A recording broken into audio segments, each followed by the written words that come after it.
Hey la team, comment ça va? On se retrouve après cette conférence de presse. Beaucoup de choses ont été dites dans cette conférence de presse que vous n'avez peut-être pas vu. Je vous fais un résumé. On va le faire sur 15-20 minutes, plus les informations mercato, pardon. On va commencer par le mercato, les informations qui sont tombées. Normalement, Paul Lopez devrait partir, on le sait, il est sur le départ. Mais il y a un gardien qui est de plus en plus chaudement proche de l'OM. C'est Valès, vous l'avez vu dans le titre. Alors Valès, c'est le gardien de Las Palmas. Je ne vous ai pas ouvert sa fiche Transfermarkt, mais on va l'ouvrir en direct. C'est pas grave, je n'avais pas prévu.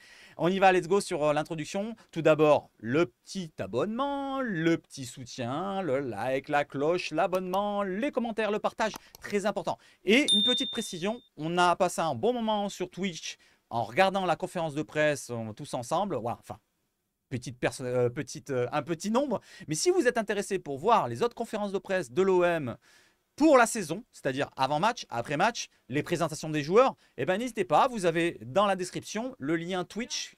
Ah, merci, il y a un café qui arrive, je crois. Merci. Voilà, donc le lien Twitch. Et vous cliquez dessus et vous pouvez voir la conférence de presse avec moi. Je vous donne mon avis en direct. Et après, bon, sur YouTube, ça sera les vidéos, bien sûr, les lives de match et tout le reste. On y va tout de suite? Allez, introduction!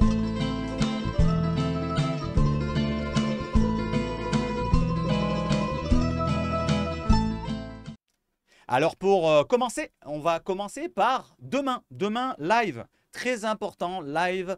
Résumé Mercato, je vous avais promis d'en refaire un dans la semaine. Et ben c'est demain matin, 11 h pour ceux qui sont lève tôt, couchent tard, ou alors qui ne travaillent pas le mercredi pour les enfants. Et ben si vous voulez passer un bon moment juste avant l'apéro et le repas du midi, ou alors peut-être au petit-déj un peu en retard, et ben c'est à partir de 11 h, on se ferait comme la dernière fois, un petit récapitulatif de toutes les informations mercato. On reviendra si vous voulez sur la conférence de presse, mais ça ne sera pas le sujet le plus important du live, parce que ce sera vraiment du mercato, sinon ça sera trop long.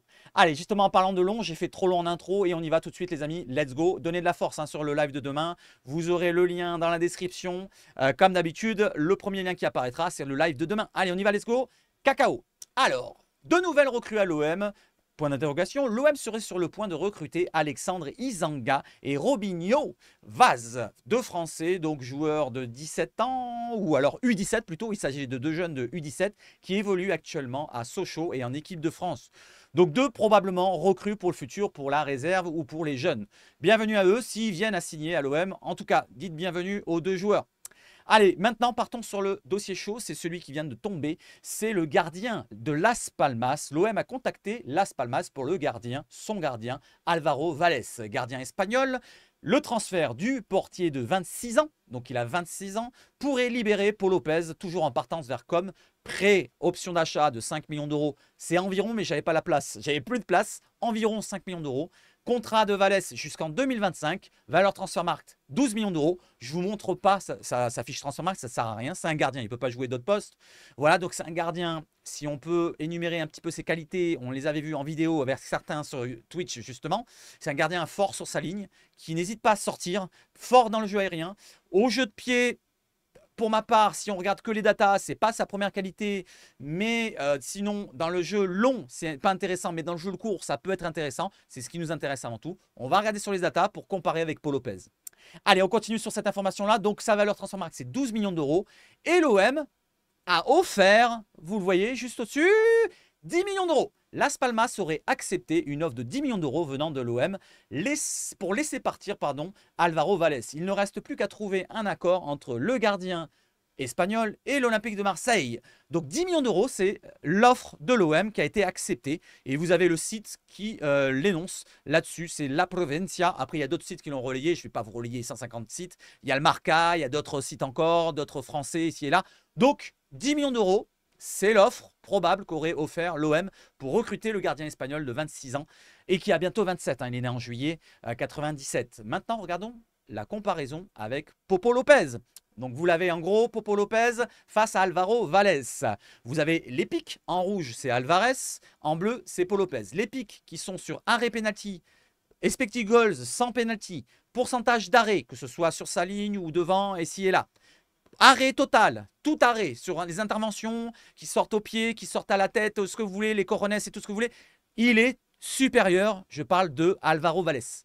sur les arrêts, sur ce qui nous intéresse avant tout, c'est bien sûr un gardien qui soit fort sur sa ligne, qui fasse des arrêts et qui n'hésite pas à monter dans le jeu aérien aussi, parce que pourcentage de centres arrêtés, il est aussi meilleur dans le jeu aérien. Par contre, il est un peu inférieur dans le lancement. Le pourcentage de lancement que vous voyez en haut ici, c'est les relances à la main. Voilà, ça c'était intéressant qu'il soit fort aussi là-dessus, mais il est un peu moins fort Paul Lopez. Par contre, tout le reste que vous voyez à droite, c'est pas vraiment très intéressant puisque c'est le longueur passe moyenne, les longs dégagements. Les dégagements de 6 mètres, surtout avec 2 herbiers, est-ce que c'est intéressant, sachant qu'on va repartir de derrière pour aspirer l'adversaire et en jouant en court. Donc, c'est pas vraiment très intéressant. Et les longueurs moyennes de tir, comme je viens de le dire, sur les dégagements longs, c'est pas très intéressant ces stats-là qu'elles soient énormes avec le gardien qu'on recruterait à l'avenir pour 2 herbies. On a parlé dernièrement d'un autre gardien, c'était Samba. Concurrentiel Samba contre Vallès, Samba est largement supérieur. J'ai oublié de vous montrer la comparaison, je peux vous le faire en direct. Voilà, je vais la chercher de mon côté. Il n'y a pas de soussaille. On va la chercher Samba Vallès. Je vous la mets juste maintenant. Bam! Voilà, vous voyez comme je vais vite? C'est bash foot très rapide.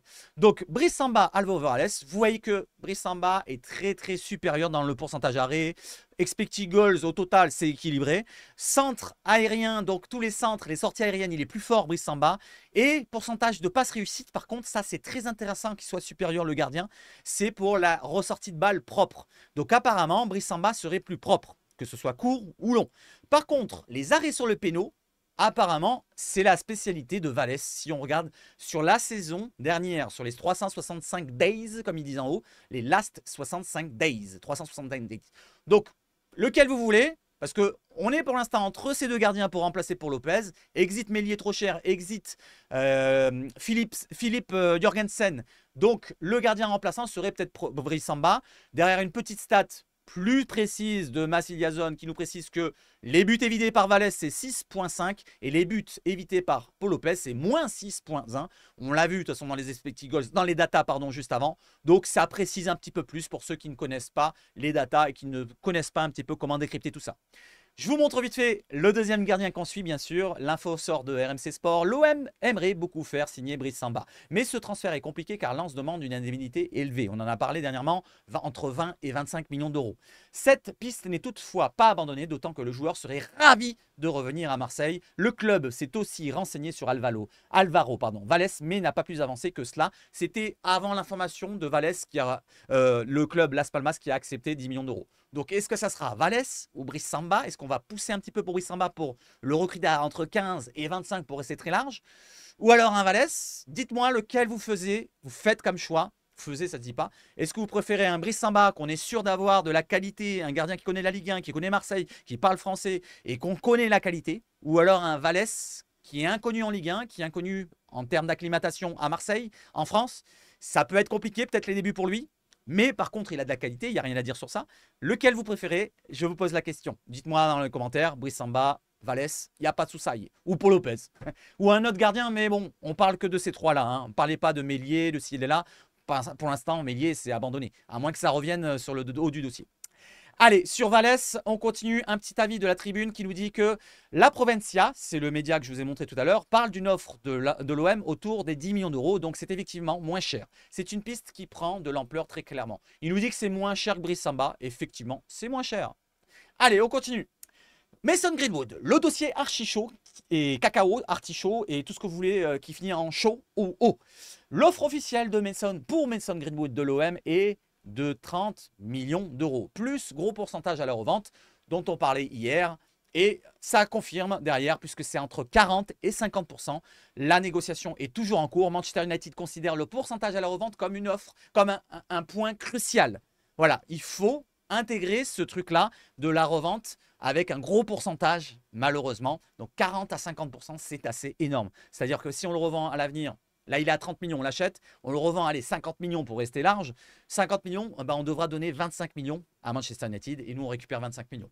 Après, on a un excellent joueur si on récupère. Je ne vous parle pas du reste parce qu'on va en parler pendant la conférence de presse. Donc, c'est le plus intéressant d'avoir un excellent joueur et d'avoir un bel effectif. Allez, on continue. Avant de partir sur la conférence de presse, Alexis Sanchez, vous en avez parlé dans la vidéo de ce matin. Pour y revenir à l'OM, rappelons que l'attaquant chilien est libre de tout contrat. Ça fait plaisir. On en a parlé ce matin. Et une attaque Aubameyang, Sanchez, Greenwood, c'est quand même du high level pour la Ligue 1. Cela dit, il y a un bas qui blesse parce qu'Aubameyang, il a un gros salaire. Sanchez, il avait un gros salaire jusqu'à présent. Il est libre de tout contrat. Est-ce qu'il va vouloir peut-être faire un dernier projet sportif à Marseille qui a déjà intégré, il connaît la ville, il connaît les supporters, il connaît la ferveur. Donc l'intégration serait rapide. Il peut s'adapter au jeu de derby. Il est vachement polyvalent dans l'attaque. Il peut jouer devant dans l'axe, derrière en numéro 10, un peu à gauche, un peu à droite. Il est polyvalent. N'allez pas me dire, il n'a pas le coffre, ici et là. Non, il est polyvalent. C'est un petit gabarit. Comme je vous l'ai dit, les petits gabarits, ça résiste un peu plus longtemps dans le temps. Et je pense qu'un Sanchez, avec un Aubameyang, avec un Greenwood, avec pourquoi pas un remplaçant, un Belloumi, un autre joueur, un autre milieu de terrain qu'on recruterait, ou Amin Harit, pourquoi pas, qui serait sur une grosse saison, mais un autre milieu de terrain style Kolpani qu'on parlait, ou d'autres joueurs, Lindstrom, même si ça a abandonné. Vous voyez ce que je veux dire? Imaginez-vous cette équipe. Ça fait plaisir à entendre. Ça fait plaisir à imaginer. Et ça serait pas mal pour la Ligue 1, pour les droits TV, parce qu'on va en parler tout à l'heure.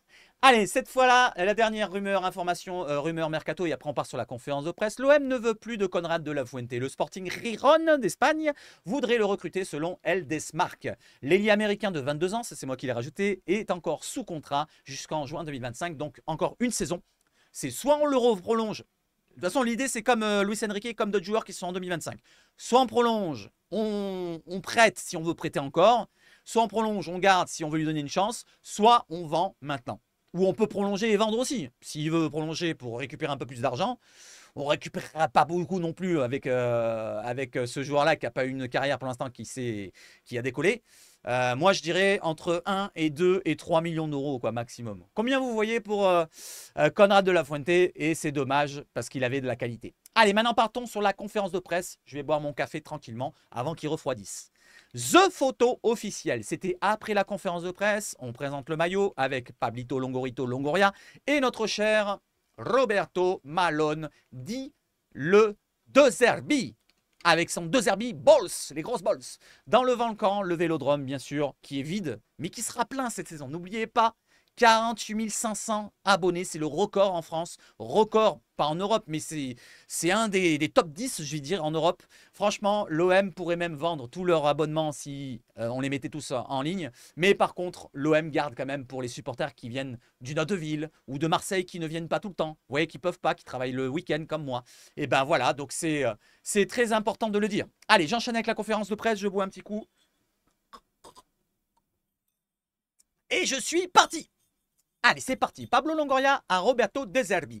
Ici, tu vas rencontrer... Ah, j'arrête avec les accents. Hein. Tu vas rencontrer une famille. Les supporters seront toujours là, donc rends-les heureux. Voilà, c'est ce qu'on attend tous, d'être heureux. Alors que ce soit par le beau jeu, mais aussi par les résultats. On va en parler. Allez, on continue. Je vais se faire assez rapide parce que sinon ça va être trop long. Olympique de Marseille qui nous tweet tout à l'heure, juste après la conférence. Roberto De Zerbi, il nous dit « Je suis né supporter et cela ne s'oublie jamais. Je suis un malade de football, je le vis de manière exagérée, j'essaie de faire jouer mon équipe avec courage, avec sérieux. Il faut laisser le temps s'exprimer avec de la liberté. L'objectif, le tout premier, est de rendre fiers les supporters. » C'est un peu comme il a dit Pablo avant, il faut qu'on soit fiers de notre OM. L'année dernière, difficile d'être fier. On a été en deçà de tout. Mis à part un petit parcours européen qui était plaisant par moment, mais bon, finalement qui se finit en queue de boudin, en eau de boudin, en tout ce que vous voulez de boudin. Donc là, ils veulent qu'on soit fiers, et c'est ce que je veux être, c'est ce que vous voulez être, et derrière les résultats. Toujours les résultats, il faut y penser aussi. C'est pas l'idée comme Deschamps, mais c'est quand même, il faut des résultats.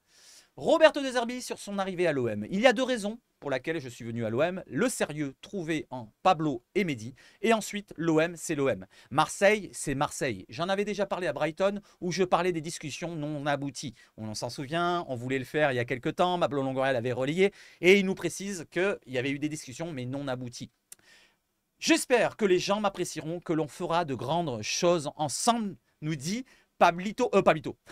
Roberto Malone De Zerbi. J'arrête avec le Malone. Roberto De Zerbi. Je continue et on passe sur quoi? Sa vision du football avec un avis sur Bielsa. Et oui, parce qu'il s'est un petit peu peut-être adapté sur ses idées prônées par Bielsa. Justement, on en parlait hier avec la glacière. Est-ce que ça vient de Bielsa? Peut-être, je ne sais pas. En tout cas, on va en parler. Marcelo Bielsa, c'est un très grand entraîneur. Je me souviens quand il m'a pris à Lille, quand je n'étais pas encore entraîneur, je ne l'oublierai jamais. Il a été dans les adjoints, alors apparemment, à Lille, je m'en souvenais pas. Voilà, je m'en souvenais pas, j'avais pas capté, c'est vrai. Je suis comme un malade de football du point de vue de footballistique. Il faut toujours s'amuser sur le terrain, mais rester sérieux, laisser le talent s'exprimer. On en a parlé tout à l'heure avec l'OM qui a relayé. On a beaucoup de talent dans cet effectif. Il faut que les joueurs aient conscience de ce qu'ils doivent faire et de la manière dont ils abordent les choses que l'on fait. Il faut qu'à la fin des matchs, il y ait une bonne conscience et un bon comportement, même si l'issue n'est pas la meilleure. Ce qui veut dire, c'est que ça ressemble un peu à l'idéologie de Bielsa à l'époque. Il disait, je veux que les supporters prennent plaisir, je veux que les joueurs prennent plaisir, je veux prendre plaisir, je veux que mon équipe joue bien et qu'on soit satisfait de ce qu'on a rendu sur le terrain, même si le résultat n'est pas ce qui nous convient, c'est-à-dire une victoire. Voilà, il y a des matchs qu'on a bien joué avec Bielsa, qu'on a perdu à l'époque. On s'en souvient du match contre les Puputes. On avait super bien joué, mais on a perdu au Vélodrome 3-2, si je me souviens bien. Et voilà, donc un petit peu l'idéologie qui ressemble à celle de Bielsa. Allez, je continue et on y va. Roberto De Zerbi sur le choix de quitter la Première Ligue. Déjà, je voudrais remercier Brighton, le staff, les joueurs. Sans eux, je ne serais pas ici. Et oui, parce qu'il s'est montré en avant de l'Europe. L'OM est un très grand club en reconstruction. Les gens avec qui j'ai discuté ont toujours été pros et toujours sérieux. Je ne fais pas de distinction entre les championnats. C'est l'envie et la motivation qui me poussent. Donc là, il ne fait pas attention à la Ligue 1, Première Ligue, peu importe Pétaouchnok, l'Ukraine, il a été avec Shakhtar. Donc là, c'est l'OM qui compte avant tout. Il est en Ligue 1, c'est peut-être moins fort que la Première Ligue, mais il est dans un grand club. Et il connaît l'OM maintenant, Marseille connaît, il voit la ferveur qu'il y a autour du club, il connaît sûrement l'historique de l'OM avec la Champions League, la seule en France, hein, n'est-ce pas, les Parisiens.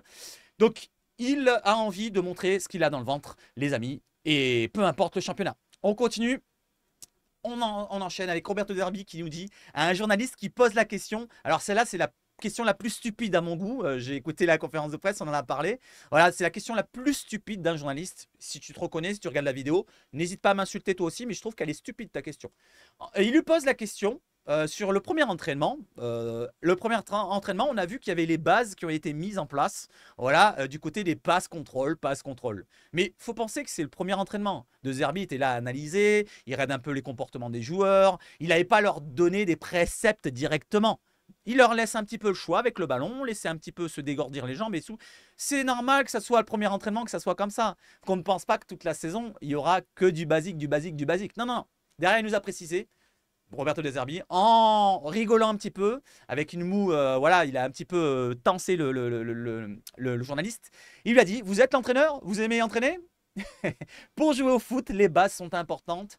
Et on doit le travailler au quotidien. Donc ça se travaillera au quotidien, bien sûr. On commencera par ça à chaque entraînement, peut-être. Derrière, on terminera peut-être par ça à l'entraînement, peut-être. Mais il y aura autre chose qui sera mis en place. Voilà, la question un peu plus stupide. On continue. Roberto De Zerbi sur le temps d'adaptation des joueurs à son système. Ça dépend si on parle de l'aspect tactique ou technique. Niveau caractère, je veux que l'équipe soit reconnaissable dès les premiers matchs amicaux. Pour les autres aspects, il faudra que l'équipe soit au complet. Il faut comprendre que ça peut prendre du temps. Je construis un projet qui peut durer 2, 3, voire 10 ans. Donc ça va prendre 10 ans. Non, je rigole. Non, en fait, ça peut prendre du temps. Cette question aussi, elle est un peu, pas stupide, mais un petit peu, bon, on connaissait déjà la réponse, c'est-à-dire que ça va prendre du temps parce que déjà quoi?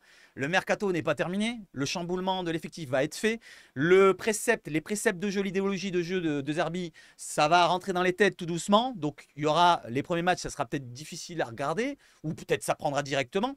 Voilà, peu importe le temps que ça prendra, du moment qu'on a un résultat derrière et qu'on prendra du plaisir, ça c'est moi, c'est ce qui m'importe avant tout. Voilà, si ça doit prendre 2 mois, ça prendra 2 mois. Il faudra être patient et non pas impatient, les amis. Voilà. Ne faisons pas comme avec Tudor sur le premier match. Ne faisons pas comme avec Tudor. Allez, j'enchaîne avec De Zerbi qui nous répond encore une fois. Roberto De Zerbi sur les jeunes. Ah, ça c'est très important comme point. Évidemment qu'on aura besoin des jeunes. Je suis habitué à faire donner du temps de jeu aux joueurs. Ce n'est pas un problème pour moi de lancer des jeunes s'ils ont le talent suffisant. Il a même précisé, BioM ne l'a pas relayé, sur Aubameyang. Regardez Aubameyang, il a 35 ans. Voilà, je ne fais pas attention à l'âge. C'est ce qu'il veut dire. Donc, chaque joueur qui soit vieux, comme Aubameyang, 35 ans, ou jeune, comme Sternal, 16 ou 17 ans, je ne sais plus quel âge il a, tout le monde aura sa chance. S'il montre qu'il a le niveau à l'entraînement et qu'il montre qu'il comprend ce qu'attend Roberto De Zerbi, il aura sa chance. Ça, c'est très important de le souligner. Allez, on enchaîne encore avec Roberto De Zerbi qui nous parle de l'Europe. L'OM qui est sans Europe cette année. Et oui, il est triste. C'est triste. J'aurais aimé jouer le mardi ou le jeudi et le mercredi. Il avait dit mercredi, tu l'as oublié, BOM. Il faut retrousser ses manches Voilà, j'en ai pas, mais je le fais. Et ne pas perdre de motivation pour se requalifier. L'OM sans l'Europe, c'est différent qu'un OM avec Europe. Mais oui, sans et avec, c'est différent. Voilà, ce qui veut dire, c'est qu'il faudra se concentrer maintenant sur le championnat, essayer de gagner, pourquoi pas la coupe, essayer de gagner, pourquoi pas la Ligue 1. Bon, ça, c'est pas les ambitions, mais on en parlera après les ambitions. Et pourquoi pas, on y va tout de suite. RDZ ne veut pas faire de fausses promesses. Je ne suis ni un Messi, ni le sauveur de la patrie, mais je ferai tout pour le maillot. On lui a posé une question. Est-ce que vous vous considérez comme un Messi? Voilà, tout le monde attend monts et merveilles de votre arrivée. Bah oui, on est hypé par sa venue. On a vu quelque chose de sympa du côté de Brighton, du côté de Shakhtar. À chaque fois qu'il faisait jouer ses équipes, c'était plaisant. Maintenant, les résultats, on les attend aussi. Donc, est-ce qu'il sera le Messi? Je l'espère. Pour le bien de l'OM d'abord. Après, pour la personne même, pour l'instant, on ne la connaît pas. On va espérer aussi qu'il fasse une bonne carrière à l'OM. J'aime la pression, je comprends et connais ses attentes et j'essaierai d'y répondre, nous dit Roberto De Zerbi. Roberto De Zerbi qui nous dit aussi: je veux remettre l'OM à sa place, à la place qu'il mérite, c'est-à-dire au sommet et à lutter pour les titres. Voilà les ambitions. Bam! Il avait dit dans sa interview du côté du petit média que j'avais relayé dans une vidéo, il avait dit, voilà, je veux concurrencer Paris. Voilà, il l'avait dit, texto. Et là, il continue avec continuer à contester Paris pour les titres. De Zerbi qui nous dit maintenant, il va nous parler de comment ça s'appelle, de Greenwood et de non, pas de Attal. Il ne nous parle pas de Youssef Attal. Donc il nous parle du dossier Mason Greenwood. Pour l'instant, il n'est pas recruté. Ça ne sert à rien d'en parler. Je ne sais pas ce qui s'est passé. Je ne m'intéresse pas à la vie privée des joueurs.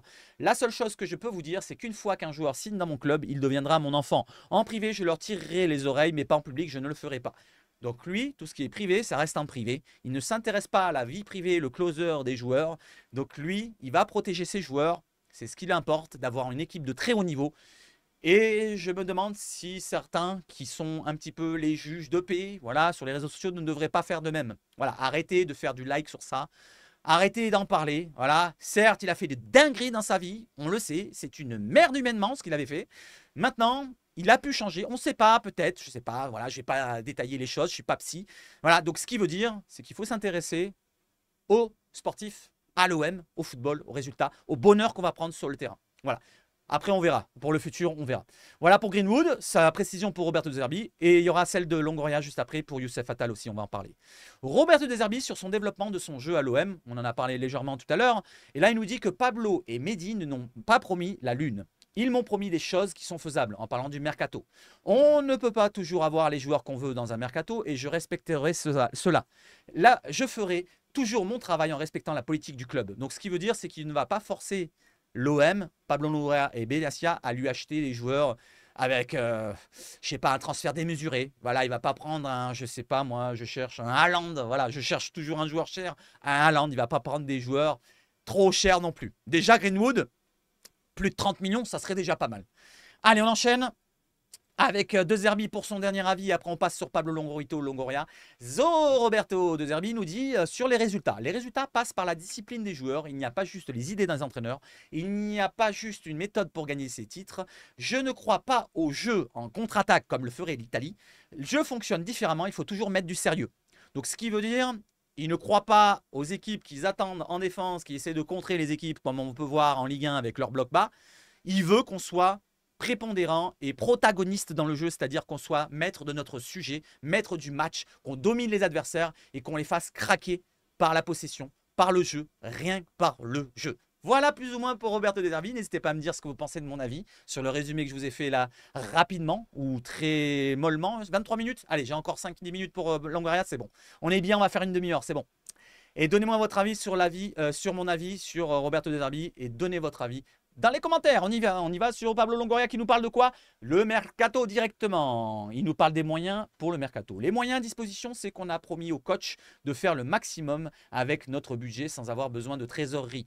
Donc, il ne veut pas tirer un petit peu sur la manche du président McCourt. Il veut faire le maximum avec notre budget sans avoir besoin de la trésorerie. Voilà, il n'a pas besoin de McCourt. Pour l'instant, on a les moyens qu'il faut. McCourt a mis une petite enveloppe de 50 millions, si je ne me trompe pas, plus les droits CVC, plus les droits de TV, plus les... Voilà, tous les revenus qu'on va recevoir avec le mercato qu'on a fait, qu'on a vendu, les Ndiaye, le retour de Guendouzi, je crois que c'est cette année, et d'autres recrues, ça fera un petit peu de maille, ça fera du pognon pour l'OM. Et voilà, on a déjà une belle enveloppe pas loin des 100 millions, peut-être même plus, à recruter. Avec Ismaël Koné qui est arrivé, donc ça fait un peu moins. Brassier, c'était un prêt avec option d'achat. On a balancé un petit peu de Moulaga quand même, ça fait un peu moins. Mais on a quand même de l'argent à investir. Ne vous inquiétez pas, le mercato sera plaisant cet été. Je serai là pour le relayer. Allez, je continue avec Pablito Longoria qui nous parle d'Atal et de Greenwood. Bon, Pablo Longoria sur Mason Greenwood et Youssef Attal. Je n'aime pas parler des cas individuels, nous dit Pablo. C'est un manque de respect envers les joueurs et leur club. Peu importe le joueur qui vient à l'OM, il doit partager nos valeurs et celles que l'on veut avoir en commun avec la société. C'est un problème sociétal, comme il a dit. À Marseille, il n'y a pas de religion, de classe sociale. On veut être un vecteur d'unité sociale et que tous les joueurs partagent cette vision. Malheureusement, je vais vous dire, là, je le ressens quand même out à 100% pour Youssef Attal. Pourquoi? Alors, vous allez me dire, mais Greenwood, c'est aussi un problème. Non, Greenwood, en fait, il a dit aussi, je veux que ça soit des bonnes personnes. Je veux des bonnes personnes. Alors là, c'est contradictoire parce que Greenwood, c'est peut-être pas une bonne personne encore. Donc là, passons sur le bonne personne, mais rentrons dans le côté vecteur social, classe sociale. Religion, on ne parle pas, même si c'est un cas précis pour Youssef Attal, parce que voilà, c'est un problème comme ça. Donc parlons de ça. Et sur la précision de Greenwood, on va dire que c'est à l'écart. Par contre, sur Youssef Attal, malheureusement, il y a la politique qui s'en est mêlée. Et si la politique s'en est mêlée, c'est un gros problème. Et c'est dans le vecteur social, malheureusement, sociétal, c'est problématique. Donc je pense que Attal, c'est terminado au cacao. Par contre, Greenwood, c'est encore chaud cacao. Voilà les amis, ce que j'en pense sur la vie de Pablo Longoria sur les deux joueurs. Je continue. Pablo Longoria sur les droits TV. Donc, c'est un sujet qu'on a parlé dans la vidéo ce matin. Il y a Macourte qui s'intéresse un petit peu à ça. Et il a dit à Pablo Longoria, reste dans la France, ne viens pas à Boston, va aux réunions avec les autres présidents et parle des droits TV parce que c'est très important. N'oublions pas, dans un mois, il y a la reprise du championnat. Je veux du pognon. Donc, Pablo Longoria qui nous parle des droits TV et de la Ligue 1 McDonald's. Je crois que c'est le moment de faire l'unité et de ne pas chercher la polémique. On est dans un moment très important où la priorité, c'est de prendre la meilleure décision pour les clubs et le football français. Le coach a parlé des mots de Bielsa et je les ai beaucoup appréciés. On a mis le football au centre des polémiques. On ne parle pas de football en France et c'est mon opinion. On ne valorise pas assez notre produit. On cherche à faire du football une polémique. Ce qui veut dire c'est qu'on parle plus des polémiques extrasportives autour du football, par exemple la violence autour des stades, le côté, voilà, l'histoire d'Attal, l'histoire de Greenwood, et on ne parle pas assez concrètement du football. Par exemple, une émission tous les jours qui sortirait sur une chaîne importante, comme en Italie, comme en Espagne, ou même en Allemagne, ou même en Angleterre. Il y a des émissions comme ça. Nous, tous les jours, qu'est-ce qu'on a à se mettre sous la dent? À part l'équipe, les fraudes, on n'a rien. Il faudrait que tous les jours, Seb Foot fasse une émission, parle le football, le ballon. Il parle de l'OM, du plaisir de voir du jeu plaisant. Et c'est ça ce qu'il veut voir en France, Pablo Longoria. Il a raison sur ce point-là. La France n'est pas un pays vraiment avec une identité footballistique ancrée dans le fond de l'âme. Voilà, ce n'est pas une religion en France.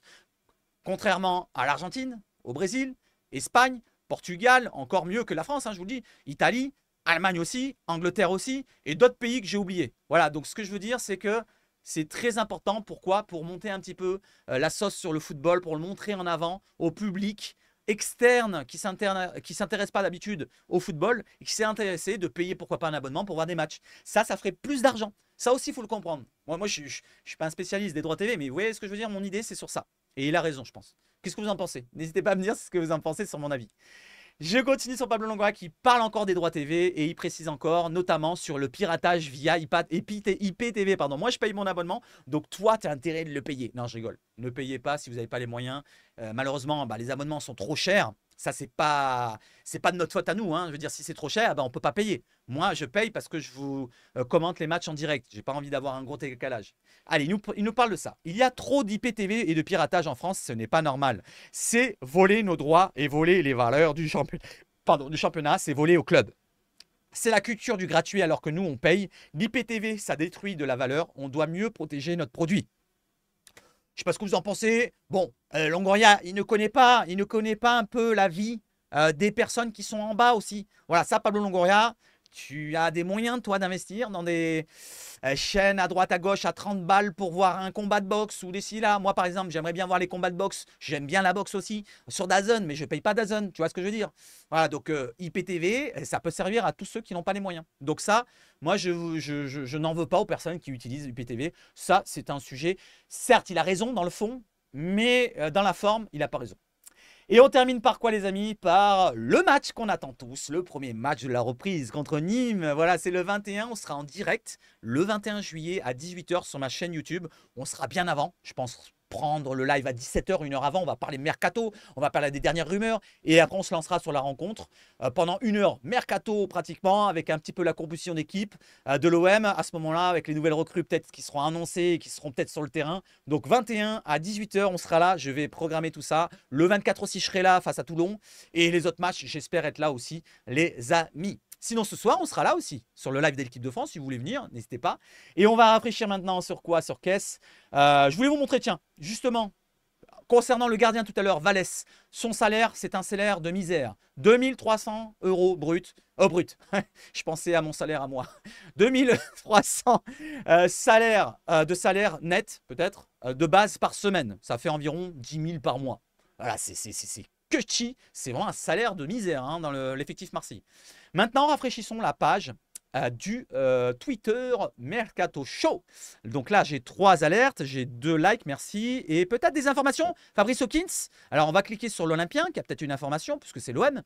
Pratiquement 10 ans d'écart entre ces photos. Samuel Gigot aurait fait savoir à la direction qu'on ne le forcerait pas. Bon, j'en ai parlé dans la vidéo de ce matin. Il n'y a pas d'information, pas d'information, pas d'information, pas d'information. On revient sur ça. On va revenir sur ça. Fabrice Hawkins qui nous dit quoi? Il nous avait parlé de Mason Greenwood hier. Est-ce qu'il nous parle? Ah! Non, ça c'est vieux. 59 secondes, la compo des Bleus ce soir, pour ceux qui sont intéressés à venir à partir de 20 h 30, 45 à peu près. Voilà, je vais faire mon petit barbecue vite fait là.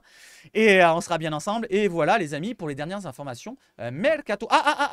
Non, c'est il y a 23 h. Je vais regarder sur un site ou deux. Hop, voilà, vite fait, bien fait. Est-ce qu'il y a une dernière information qui est tombée? Voilà, rafraîchis la page. Il y a 3 h. Non, voilà, il n'y a rien. Il n'y a rien, les amis.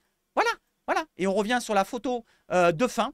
Comme d'habitude, voilà, comme d'habitude, non, comme maintenant, là, comme tout à l'heure, cette photo qui fait plaisir à voir, the photo officielle pour l'officialisation et la présentation de Roberto De Zerbi. Voilà les amis, j'espère que vous avez passé un bon moment avec moi. On a passé 32 minutes exactement, j'ai compté faire une demi-heure, c'est bon. C'est bon pour la conférence de presse, le résumé. Je vous ai donné mon avis assez détaillé. J'ai peut-être oublié quelque chose. Ah oui, j'ai oublié un point. J'ai oublié un point que je n'avais pas mis dans les liens. C'était pour Rossi. Donc on a parlé aussi de Giovanni Rossi, ce qu'il allait apporter à Roberto De Zerbi. On lui a posé la question à la conférence de presse et il a répondu, ça va être un peu le lien. Comme je vous l'avais dit, comme je vous l'avais décrit depuis qu'on a parlé de lui, ça va être le lien entre Roberto De Zerbi, le sportif, et la direction Longoria et Benassia. Voilà, le lien s'il y a un problème sportif, recrutement mercato aussi est là. De Zerbi va appeler monsieur Rossi, il va lui dire, écoute, Giovanni, est-ce que tu peux me trouver un profil de ce style-là? Voilà. Dis-leur bien aux deux autres, voilà, je veux un profil de ce style, voilà, et de qualité. Voilà. Clac, il raccroche.